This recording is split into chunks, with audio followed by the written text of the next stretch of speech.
মা এমন একজন মানুষ যার সাথে আপনি যত খারাপ ব্যবহারই করেন, তার মনে আপনি যত কষ্ট দেন, সে কিছুই মনে করে না। দিন শেষে আপনি যখন মাকে একবার মা বলে ডাকেন, তখন সে সব দুঃখ কষ্ট ভুলে যায়।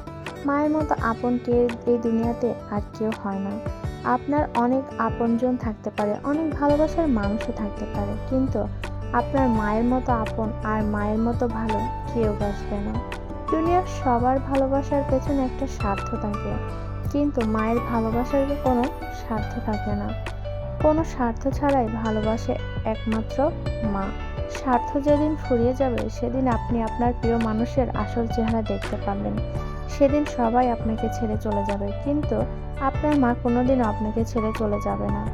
আপনার মা সবসময় আপনার পাশে থাকবে এবং আপনার জন্য দোয়া করবে। আপনার বন্ধু বান্ধব আত্মীয় স্বজন সবাই আপনাকে ভুলে যাবে, কিন্তু আপনার মা কোনোদিনও আপনাকে ভুলবে না, কারণ মায়ের ভালোবাসার কোনো স্বার্থ নেই।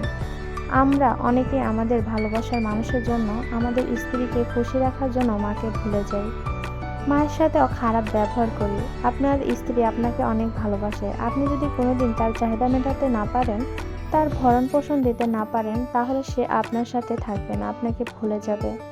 কিন্তু আপনি যে মাকে ছেড়ে দিয়েছেন, সে মা আপনাকে কোনোদিনই ভুলবে না।